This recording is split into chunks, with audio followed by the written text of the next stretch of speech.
All right, welcome back to another episode of the Loose Cannons USA. And I know we've been MIA for a few weeks, but we're going to cover all the games that have been going on, especially some big ones. Yep. Fortunately, schedules didn't work out right, but we got you covered. We're here. We're going to bring you some news. We're going to start with the first game that we've missed against Brentford in the Carabao Cup. Now, 1-0 win here, but a win's a win. You want to get into that, Kenny? Yeah, so, another tournament, some more silverware, to get for the club. And looking at it, like Giuseppe said, a win is a win. Obviously, I thought it was a game where we should have, put more goals on, but in a tournament game, you just got to get by to the next round. And in that game, we have an early goal from Reece Nelson, who got the start. And it was, just some good pressure Arsenal put on them, and it led to a goal from Reece Nelson. So I think that was a game which I wanted to touch upon. The main thing, obviously, being a tournament going through quickly, was we had some other people get some starts that haven't been starting, including like the likes of Smith Rowe and Aaron Ramsdale, too. Yeah, we could say first off to the goal, it was nice, calm, cool, and collected by Nelson. A little lucky that the ball popped out to him, but he did his job. That's all we needed. And you could also say for Ramsdale, I didn't get to watch the game personally. I saw the highlights very quickly. Looks like he's not at his most confident, but it's understandable why Rye is getting all these starts. We'll touch on that a little bit later down the video, though. So, is there anything else you want to talk about this game, or you want to move on? Yeah, just the only thing I was going to say, obviously, I know me, I was really happy to see Smith Rowe get a start. And he actually had a nice play early on in the first half where he had a nice little give and go and he almost scored. And it would have been nice to get him back on the score sheet. But you know what? I think he played well that game, and I think he deserves to get more minutes. And lately, he has been getting some more time coming in as a sub. Hopefully, we see some more Smith Rowe coming forward. Yeah, definitely. It's always great to see the Smith back in action. And he's another one of those players that's, you could say, a little disrespected. Not saying that despite Arteta, but it's one of those where you question, why isn't this guy getting enough time? Obviously, we have a talented roster, we have a deep roster, but you would hope some of these guys get a little more time. Yeah, So the next definitely. game we'll talk about, let's go to Bournemouth there, the Premier League. Nice 4-0 victory. Havertz scoring his first goal. A lot of set pieces. We took action on them. Yeah, So that was a Premier League game like we've been talking about. Obviously, we had that Champions League win against PSV where we scored 4 goals, but we've been really looking in the Premier League to get our goal differential up because as you can see right now, we are technically in second because of goal differential. Well, actually, we have the same goal differential, but goals forced is the difference right now. But either way, it was good to see, a Premier League game where we came out and a game where you might see two teams, you think, oh, I think Arsenal's go out and crush them, and that's what we did. We went up, put 4 goals against them, and I think one of the biggest components of that game was we earned a penalty kick, and you see Martin Odegaard handing it over to Kai Havertz, who we've known has been struggling, and he finally gets his first goal for Arsenal. And I think that was a big confidence booster, not only for Kai Havertz himself, but his teammates around him, from the fans giving him more support. Yes, it was only a PK, but it was a good, PK he took. It was good. It was nice, calm. He placed it. He scored. He did what he was supposed to do. And you see the fans getting behind him. They even got a little Kai Havertz chant going, which is yeah, always nice to see. yeah, it's nice. He's going to get his confidence up from that. He's got his name on the sheet. That's all you need sometimes, and hopefully he keeps rolling from here. It was almost identical to the Odegaard penalty too, same spot, pretty much identical. And so 2 penalties. The goal before that, the first goal of the game, Odegaard had a nice cross. Jesus whipped it back across, and Saka was in the right spot at the right time. Taps it in. That's all you need to do is be in the right spot, right time. Doesn't matter how you score them, matters how many you score. So that's it. Saka getting his name on the sheet's nice too. Odegaard scoring that second penalty. Havertz, and then one that you don't expect, one who doesn't score too often, Benny Blanco, Ben White, Yep. a nice header. He was unmarked in the box. Another set piece. There's a free kick just outside of the box. Odegaard, nice placement, and Ben just flicked it on, a little chip, almost upper 90. The keeper couldn't get there in time. That's all you need. That's right at the end of the game. So that's right when you want to get one. Get your name on the sheet. Good for Ben. Yeah, it's always good seeing an outside, especially an outside back. Always have love for my outside backs, to get on the score sheet. And, Ben White, you know, for the past, few seasons been such a solid player and has transitioned to that outside back role and has been, our consistent best outside back, outside right back. And it's nice to see him get on the score sheet, definitely. And like you said, I think Odegaard played a great game too, heavily involved. And another thing I was going to talk about is what we've kind of seen from our penalty kick takers. It's almost like we've been going back and forth between Odegaard and Saka. Looks like they've been kind of flip-flopping throughout the season, which is nice to see because generally it's been Saka to take them when he's on the pitch. But it's nice to see, Odegaard as the captain. I guess whatever rule they have, whatever they decide. I don't know if it's Arteta decides who takes the PKs. Maybe he gives it to his captain, to Odegaard to decide. But it's nice to see Odegaard and Saka go back. And of course, like I mentioned earlier, Odegaard gave that penalty kick to Kai Havertz, who I think really needed it.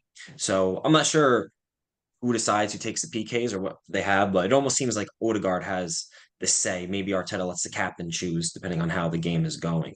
But either way, you know what? It doesn't matter who takes the penalty kick, but that it ends up as a goal. So Yep, a nice 4-0 victory, against Bournemouth in the Premier League. And that's a game we've been waiting for. And hopefully we get more to come like that. definitely, definitely. Need to get our team confidence up. Need to get certain individuals' confidence up, and we move on. We move forward. Unfortunately, here we take a little defeat. We're going to talk about the Champions League game versus Lens, and it's inexcusable to take a loss like this against a team like this.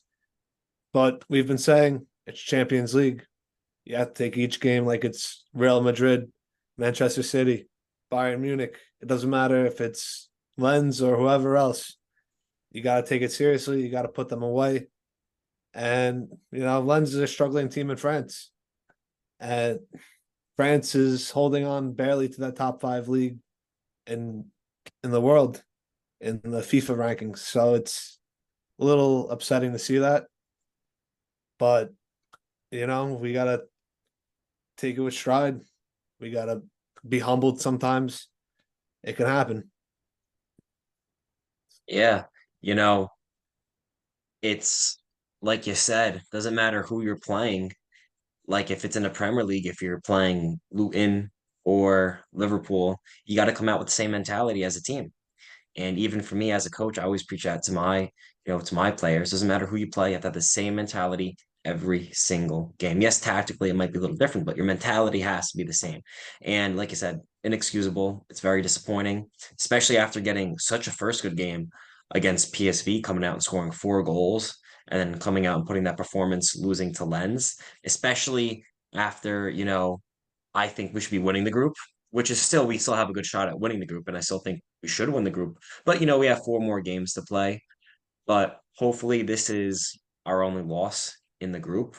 We'll see Lens again. So, we'll get another shot at them for sure. But, like you said, it's inexcusable. And we just got to focus on the next game against Sevilla when that comes up. We'll play Yeah, against Ramos. I don't remember the last time, Arsenal's had a game against Ramos, but it should be interesting. And like I said, I still think we should win the group, but we have to prove it. No game is guaranteed, no points are guaranteed. You have to earn yep, every single point in the group stage. exactly. You gotta fight Champions League. To touch on the game though, Jesus opened it up. We're up 1-0. Mhm. It was a nice finish. We had the lead. We ended up losing 2-1. We let them score 2 straight on us. And that first goal that they scored against us, Tomiyasu was nowhere to be found. I saw Declan Rice running back to cover Tomiyasu's spot. Declan Rice couldn't get back there in time. It's a nice shot. You can't blame Raya for it. But as a team, we had to pick that up better. Gabriel or Saliba, when that ball came in, maybe one of them should have stepped to the ball, at least put pressure, if not got a head on it. And then that second goal, everyone had their back, had their shoulders facing goal. They had their back to the ball. I think it was Saliba's man. It could have been Gabriel's man, but I believe it was Saliba's man. Saliba had to notice his player dropping off there, slowing down. It was a good cross at the end of the day. I'm not gonna disrespect the players on Lens and their quality to play football, but it's a marking situation. And that ball played through a nice gap. All of our defenders are flat. Our CDMs were sitting right below, so I left a nice pocket. The number 9 dropped off, and he put it home. He did what he had to do. We need to do a better job marking, and it's poor from Gabriel and Saliba, which is tough to say because it's almost never poor from them. Yeah. And one more thing, Real Madrid a couple years ago, they did lose to Sheriff, and then they won the whole Champions League. Very So true. it's not hit the panic button. Hopefully, it's a wake up call. Yeah, like you said, hopefully it is a wake up call for the Champions League game for Champions League group stage because, I think we're definitely going to bounce back and this should be, a little humbling experience, a little humbling game that we had. And I think we kind of needed it. But I think another part in that game, just besides the goals, that was actually a key moment was Saka, who has been dealing with a nagging injury ended up coming at who was also questionable to start that game, but they ended up playing him, and in the game he had to come out for his injury. And as you can see now, it has made an impact. He decided, I forget, I think it might have been Southgate's call, did not take, England did not take him for their qualifiers, which they didn't need him anyway. They ended up qualifying, although he is a starter. I do think England does need him, but for the qualifiers, at least they didn't need him. They ended up qualifying, and I think that was a good call because it would help him rest to get back to going. But looking Yeah. at that, trying to going away from the Champions League, Saka gets injured in that game. Well, has been a nagging injury. Now he misses our next Premier League game, which we all, which is a main point we want to talk about in this podcast today was against Manchester City, in which we went into that game without arguably our best player. Yeah. I mean, we were missing a couple players. City was missing a couple players. And you hear it at the end of the game from the City fans. Oh, we're missing some starters, blah, blah, blah. Tough luck. We're missing people too. Mm-hmm. So it evens out. You have depth. They have depth. It doesn't matter. You got to show up. It's the Premier League. You get paid millions of dollars to play. You're told you're starting. You're in. Do your job. And whoever it is, whether it's a guy whose first game or the guy who's played hundreds of games, doesn't matter. You show up. You do your job. And the Arsenal players, I'm proud of them. Saliba bouncing back from that Champions League performance, pocketed Holland. I didn't get to watch the game personally, but watching the extended highlights, you love to see it. It's Holland's world class, most goals in the Premier League last year, Golden Boot. Saliba, also world class. So it was nice. It was an unstoppable force versus a movable object.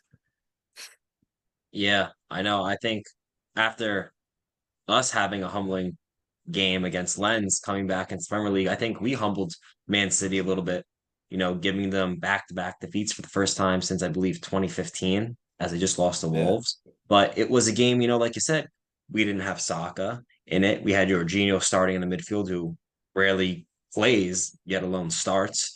Yeah. Martinelli, who has been out for weeks, eventually, obviously, we'll talk about later, came in and scored the game-winning goal, but he didn't start. And, we had to move people around. But I think that that game overall, and also just to mention on that game, watching it, I saw, I actually had a game myself, so I missed it, but I saw the highlights. And from what I talked about from other Arsenal fans and from what I've even seen from the extended highlights, looked for about, the first 20 minutes of the game, 20, 25 minutes, seemed like Man City, it wasn't total domination, but they definitely had better play of us. And they had a few chances there, I think, on a corner where, they almost scored. But Yeah, after those first 25 minutes, I mean, from what everyone said and from all the highlights, it was all Arsenal. And especially you even have that moment in the game where Kovacic has a very bad foul. And I honestly, I thought that should have been a red card. He was only given a yellow. But, I think they got away with one. At the end of the day, we still won, but there was definitely different parts of the game that played an aspect. And like I said, we were both missing players. And you know what? Tough luck. Gotta have depth if you want to be champions. That's it. exactly. And just to touch on that, Kovacic tackle on Odegaard, especially you don't like to see it on any player, Hmm. but going studs up, going right above the ankle, that's with intent or without intent, it's reckless. Hmm. So that could have snapped Odegaard's ankle. Studs up, all that pressure right there on a weaker part of the body. He could have been out for months. We're lucky Hmm. he was still playing, not resting on the bench, and definitely not with an injury at all. So it's it's lucky. They should have been down a man. We should have been running that game even more up a man, but it is what it is. Sometimes the referees don't make the right call, as you see in that Liverpool Tottenham game. But we won't touch on that. And yeah, like you said, we dominated after those 20 minutes. We held off and we remembered we're the home team. We're the big dogs. Arteta remembered he's got to get his win against Guardiola. 12 games in a row, we haven't got a point against City. And now we got a victory after the 13th. It feels good. And to touch on the goal, the subs made a difference here. Martinelli coming in, Partey, Tomiyasu, Havertz, all involved, all off the bench. Yeah, it's good to see everyone getting involved. And, like you said, you hear that name again, Havertz, who recently, we talked about who had his first goal, comes in and he assists on the game-winning goal. And, it was nice. So just let's go over that goal, that whole play. You see the ball get played in over the top, and you see Tomiyasu up there who actually heads it over to Havertz, who, gets a touch, and he finds Gabriel Martinelli running up into the box, plays him. And you know what? Yeah, Martinelli did what he had to do. He put it on target, a little deflection off of Ake, but ended up in the back of the net. And a goal is a goal. That's all that matters. But like I said, it's good to see those players like Tomiyasu get involved. Havertz get I mean, for Havertz to have the start that he's had and get an assist for the game-winning goal in this game, this caliber of a game, we know at the end of the season what these 3 points could mean in our favor. That's huge from Havertz, and it just shows you the confidence that he has gained in himself, that the players have also gained, and as the fans too, you see them like, oh, and it's like how many people were surprised that he had this assist, but were they really surprised? Because he's been playing so much better. And I mean, looking at Martinelli, he's been out for a few weeks to come in finally and get some minutes and grab the game-winning goal. I think the big thing about this game was that we got the win and we were home. I do think it's going to be a tough game when eventually we have to go to the Etihad and play them away. But I think, worst case, we split points with them. We're not going to lose points. And I think, especially being at home, we needed 3 points at home. Definitely. Inexcusable to not get 3 points at home if we want to win the league against Manchester City, who have won now three in a row, five out of the last six. Win at home against them, you have to get. So yes, it's in our favor going to the next game because we've already won at home. So at the point of the season we play them, depending on where everything lies out, the worst thing we can do is split points with them for the season. So we got the job done at home, 3 points against Manchester City. Exactly. And if you want to be champions in this league, you got to beat the champions. So rarely do you see a team become champions without beating these quality teams. So if ever, you have to. You have to fight it out. And, before we get into the next game coming up, we were talking about one of our last podcasts, Tottenham. A little lucky that they're still undefeated with us, and we're right up there, top of the league with them. That's one game that we should have beat them. Yeah. So it's a little weird having a North London rivalry for the top of the league in mid-October. Hopefully, we take that number one spot to ourselves and run with it like we did last year and keep all the wheels on the wagon this time. Yeah, definitely. It's I don't remember the last time Tottenham and Arsenal were 1-2 in the Premier League, but yeah, it is nice to see. And speaking of London rivals, as we look towards our next match, which is away in London, we go down to Stamford Bridge and we got to play Chelsea, a struggling Chelsea who is currently 11th in the table, but obviously everyone's looking at this and thinking that we are going to go in and dominate, which I also think. But like I said, from the team standpoint, same mentality for every game. We have to go in playing Chelsea. You have to give them, the respect that they have. Doesn't matter where they are on the table. You respect them the same way you play any other team. Doesn't matter we were playing Luton Town or Manchester City. We respect the team. We got to come in and do our job. And I think that this is a game we should come in and do a job similar to Bournemouth. And I think we should win by handily for a couple goals. But like I said, you can't just come in thinking that's going to happen. You have to come in and put the work, which trusting Arteta, trusting the process, we really need to get 3 points here away to stay top of the table. And like I said, get that goal differential up. Yeah, but to say this, I haven't been following Chelsea too much, but you see Modric finally on the score sheet after how many months? I couldn't even tell you. And it's 10 months, 10 and a half months, finally scoring a goal for them. You know, it's maybe they'll find some form. 11th in the Premier League for a team like Chelsea. They should be finding their form and moving out of that spot, but who knows? Yeah. It's they've been struggling for quite a while. Hopefully they struggle a little longer. They got a Yeah. tough schedule coming up, and let's put it on them, put the pressure on them. Like you said, we should be getting 3 points. I think it's going to be a little closer than you're thinking. I don't think it's going to be one of those games where we're going to be pounding them.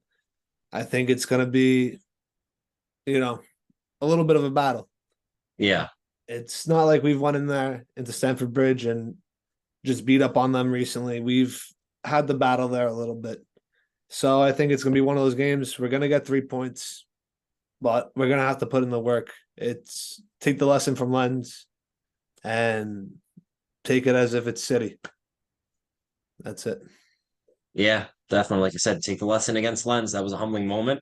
So nothing is easy. I'm, hoping it could be a close game too. I'm hoping we handle them well, but we'll see what happens. But getting into that, let's talk about, you know, our starting lineup. So after seeing, a lot of decisions being made over these past few weeks, who would you have as your starting lineup to go against Chelsea this weekend? Yeah.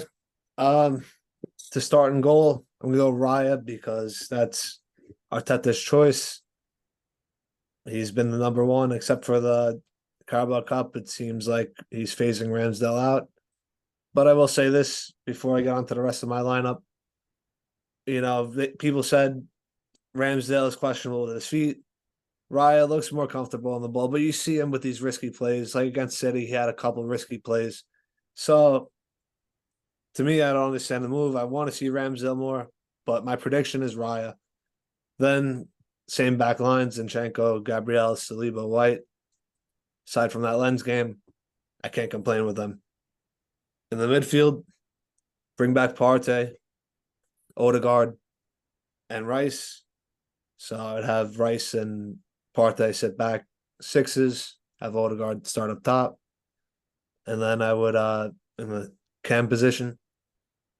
And then I'd have Martinelli start because he's in form, putting Kedia as the nine and Jesus on the right, or Trossard.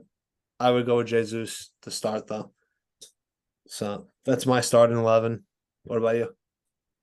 So yeah, I think seeing the decisions being made for my prediction, I kind of want Ramsdale, but I'm going to go for my prediction. I'm going to go with Raya to start. I think that's just been Arteta's choice. And like you said, you see that kind of play he had against Manchester City where he got caught lacking a little bit with the ball at his foot. So hopefully he learns from that and he comes in and gets the job done.